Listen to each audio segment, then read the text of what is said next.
Hello students, आज के इस वीडियो में हम मल्टीडिसिप्लिनरी केस स्टडी जो कि सीएस प्रोफेशनल का एक मैंडेटरी ओपन बुक पेपर है, इस पर्टिकुलर पेपर में किस तरह से आपको क्वेश्चंस को सॉल्व करना है और आंसर कैसा होना चाहिए, ये एक एग्जाम्पल लेके मैं आपको बताने वाली हूँ। राइट। अब मैंने पास्ट ईयर का एक क्वेश्चन पेपर आईसीएसआई का डाउनलोड किया है। एक क्वेश्चन हम पूरा सॉल्व करके देखेंगे। सॉल्व करना एज इन सिर्फ हम ये नहीं देखने वाले हैं कि हमें आंसर रेफरेंस गाइड में कैसे मिल रहा है, वो तो मुझे पता है कि हमें 1 सेकंड में मिल ही जाता है। ठीक है, हमें ये देखना है कि आंसर्स हमें कैसे लिखने हैं। ठीक है, कई स्टूडेंट्स की लगातार ये क्वेरी आ रही है कि मैम एक बार आप एक वीडियो इस एक पर्टिकुलर चीज पे बनाइए कि आप अगर हमें आंसर करना होता तो किस पैटर्न में हमें आंसर लिखना है या किस वे में हमें उसे देखना है और उसके साथ साथ चलना है। ठीक है, तो जैसे अगर एक क्वेश्चन हम यहाँ पे देखते हैं which is talking about the case study, जो कि एक कंपनी है जो अपने ऑर्गेनिक प्रोडक्ट्स को मार्केट में लॉन्च करना चाहती है, क्योंकि ये देखा गया है इस कंपनी के द्वारा कि जो ऑर्गेनिक फूड हैं, प्रोडक्ट्स हैं और प्योरिटी के टूवर्ड्स अब लोग ज़्यादा जा रहे हैं। जो एंशियंट साइंस था हमारे वहाँ medicine, health care, personal care, foods and beverages का, उसको बहुत ज़्यादा इंपॉर्टेंस दिया जा रहा है। आयुर्वेद वापस से अपनी ग्लोरी को अचीव कर रहा है and people are resorting to old age techniques, जिसके थ्रू वो ठीक रहा करते थे और ज़्यादा स्वस्थ रहा करते थे। अब बेसिकली हमें ये पता चल गया है, अगर आप इस पर्टिकुलर केस स्टडी को का ओवरव्यू ले तो जब भी आप इस केस स्टडी को पढ़ रहे हैं अपने मेन पेपर में, तो आपको क्या करना है, सबसे पहले तो आपको पेंसिल से ये मार्क कर लेना है या कहीं पे अपने पेपर के सबसे लास्ट में सिनॉप्सिस की तरह इन सारी चीज़ों को मार्क कर लेना है कि जैसे we are talking about the growth strategy और business strategy of any company, जहाँ पे वो आयुर्वेद रिलेटेड किसी प्रोडक्ट को क्या कर रहे हैं, लॉन्च कर रहे हैं या उस स्ट्रीम के बारे में, प्रोडक्शन के बारे में सोच रहे हैं। ठीक है, अब सीधे चलते हैं क्वेश्चंस की ओर, क्योंकि पैराग्राफ पूरा केस स्टडी बहुत बड़ा है, उतना हम अभी नहीं डिस्कस कर पाएंगे, आपका टाइम भी बहुत इंपॉर्टेंट है। अब हमें ये देखना है कि पहला question is all about a successful business strategy is a combination of multiple elements. हमें ये दिख गया कि something is being asked about smart objectives. हमें ये पता चल गया है कि quality on and quantity of offerings पे जो कंपनी के द्वारा की जाती हैं, इस पे हमें कुछ ध्यान देना है। Then communication strategy is being asked.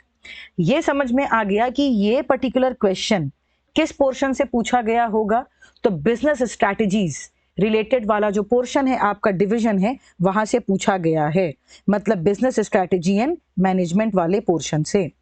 ये मेरी रेफरेंस गाइड है, इसके पहले पन्ने में ही आपको इंडेक्स दिख जाएगा। इंडेक्स से हम पेज नंबर 3 पे चले जाते हैं। चलिए पेज नंबर 3 पे चलते हैं। मैं आपके साथ साथ ही क्या करूंगी, आंसर्स को सर्च भी करूंगी। स्वॉट एनालिसिस के ऊपर नहीं बोला गया है। फंक्शनल लेवल स्ट्रैटेजीज, चलो ठीक है, स्ट्रैटेजी से रिलेटेड कुछ आया था, पर फिर भी this is not the one जिसको हम अभी खोज रहे हैं। फिर यहाँ पे दिया हुआ है using aims and objectives to create a business strategy. क्या हमको यहाँ पे स्मार्ट ऑब्जेक्टिव्स दिख रहा है? हाँ जी मैम, दिख रहा है। कम्युनिकेटिंग दी स्ट्रैटेजी, ये पॉइंट हमें दिख रहा है। कुछ पहले वाले क्वेश्चन में हमें कुछ एलिमेंट्स पूछे गए थे जो किसी भी कंपनी या प्रोडक्ट के डेवलपमेंट के लिए जरूरी होता है, मतलब एक business strategy is all about combination of multiple elements. तो हमें ये भी दिख रहा है कि there are some things elements के नाम पे जो हमें यहाँ दिख रहे हैं।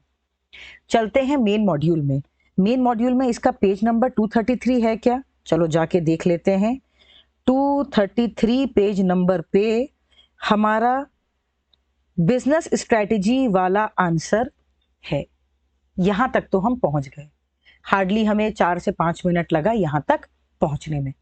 ठीक है, अब क्या है, अब सीधे आपको आंसर लिखना अपना चालू करना है।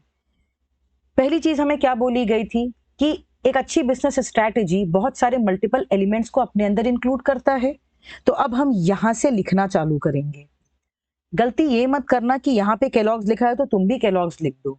आप अपनी कंपनी का नाम यूज करेंगे जो आपको आपके क्वेश्चन पेपर पे दिया हुआ है।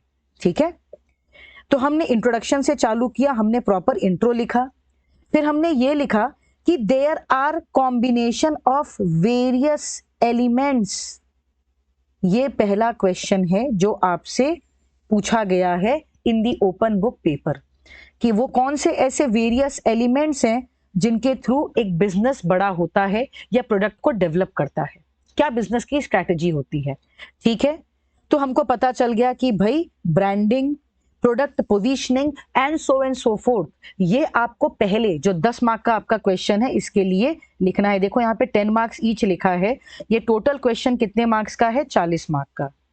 10 मार्क का क्वेश्चन हमें मिल गया और हमने इसको सिस्टमैटिकली प्रेजेंट कर दिया।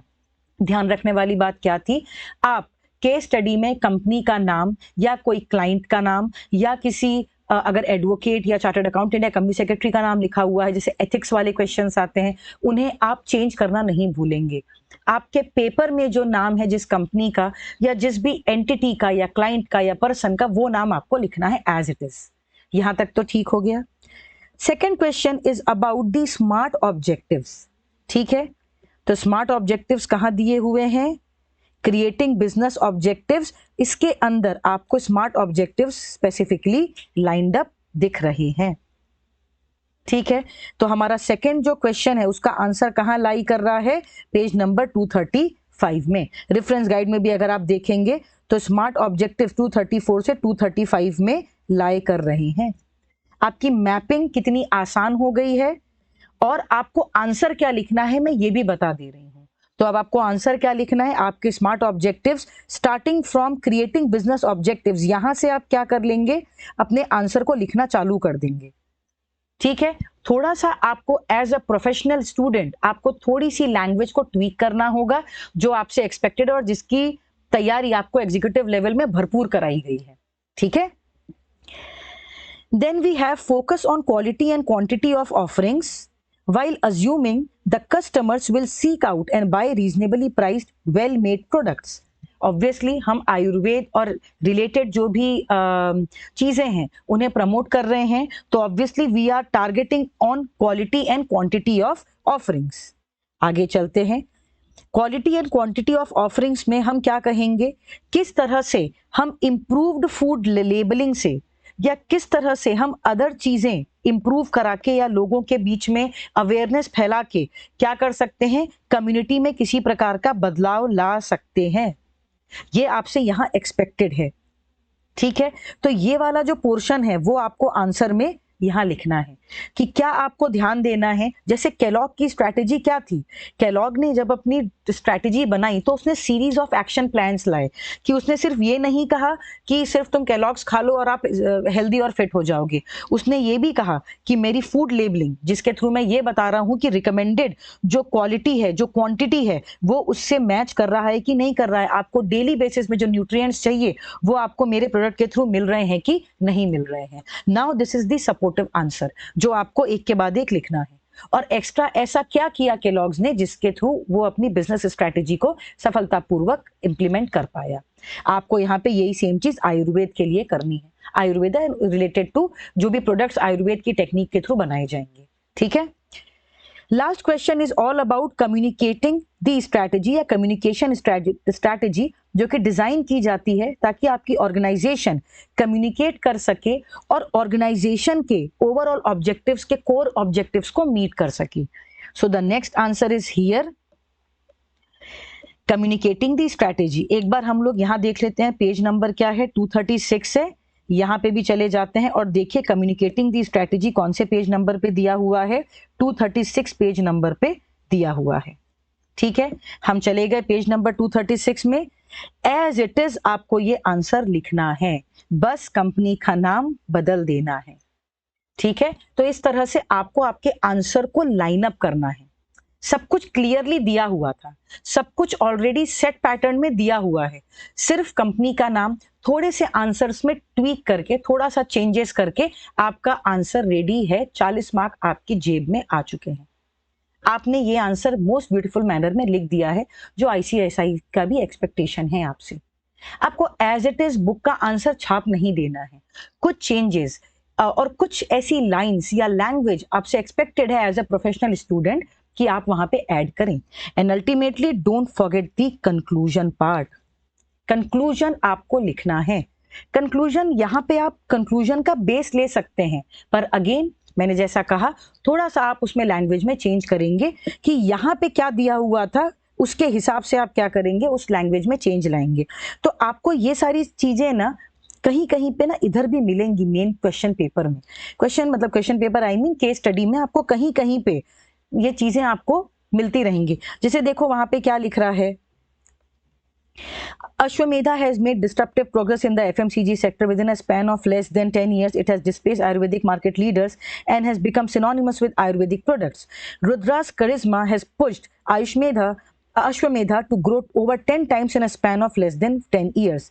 The FMCG giants are also taking steps to check its advancement. However, देखो यहाँ क्या हो रहा है, पॉज सा आ रहा है अंत में, एक क्वेश्चन भी पोज हो रहा है और ये हमें कंक्लूजन की ओर क्या कर रहा है, ले जा रहा है। However, now it has gained public attention in the market and there is overwhelming demand for its product. It will be difficult for them to win back their lost market shares. अब यहाँ से वो आपको क्या कर रहा है, एक इशारा दे रहा है कि आपका जो पूरा आंसर है वो कहीं इसके अराउंड क्या होना चाहिए, सेंटर्ड होना चाहिए। आंसर आपके सामने है, बुक में भी मैंने आपको मैपिंग करा दी कि कहाँ कहाँ पे आंसर दिया है और हमने अपने रेफरेंस गाइड को भी यूज कर लिया। रेफरेंस गाइड ने हमें मदद क्या करी, हमें क्वेश्चन तक जल्दी पहुंचा दिया। ये हुआ कि हमें क्वेश्चन तक इजीली और जल्दी पहुंचा दिया, हमें वो पेज नंबर तक पहुंचा दिया, हमें एक परफेक्ट आंसर तक पहुंचा दिया। अब हमें क्या करना है, उसे एज इट इज नहीं लिख देना है, क्रक्स कॉन्टेक्स्ट कंटेंट वही रहेगा, पर जहां जहां पे कंक्लूजन है या जहां जहां पे आपसे थोड़ा ये एक्सपेक्टेड है कि आप अपनी भाषा का थोड़ा इस्तेमाल करें, अपनी लैंग्वेज में उस आंसर को प्रेजेंट करें, वो आपसे ICSI के द्वारा एक्सपेक्टेड है। राइट, तो this is all for today. MDCS के बाद हम बाकी इलेक्टिव पेपर के क्वेश्चन पेपर भी निकालेंगे। एक क्वेश्चन मैं आपके साथ सॉल्व करूंगी, सिर्फ आंसर ढूंढने के लिए नहीं, मतलब रेफरेंस गाइड से आंसर कैसे ढूंढना ये तो मैंने वीडियोस पहले बहुत डाले हुए हैं। अभी हम क्या कर रहे हैं, आंसर एक्चुअली मैप करके लिख रहे हैं कि किस तरह से एक के बाद एक कौन सा पैराग्राफ लाई करना चाहिए। बाकी भी जो इलेक्टिव पेपर है उनके लिए बहुत जल्दी मैं आपके लिए वीडियोस लाती रहूंगी। तो क्या करना है, चैनल को सब्सक्राइब करना है, बेल आइकन प्रेस करना है ताकि जैसे ही वीडियो आए और आपके सामने वो प्रस्तुत हो जाए। ठीक है, so that's all for today. Thank you, God bless you. अच्छी तरह प्रिपरेशन करो, अभी भी आपके पास बहुत टाइम है। इलेक्टिव पेपर आपकी बहुत बड़ी पावर है, इस पावर का उपयोग पूरी अच्छी तरह करिए। ठीक है, इलेक्टिव पेपर में अगर आप अच्छे मार्क्स लाते हैं तो आपके बाकी पेपर्स भी में एग्रीगेट बनाने में आपको सहायता मिलती है, हेल्प मिलती है। ठीक है, सो चैनल को सब्सक्राइब करना ना भूलें, बेल आइकन प्रेस कर दें और अपने फ्रेंड्स के बीच में ज्यादा से ज्यादा इस वीडियो को शेयर करें। Thank you, God bless you.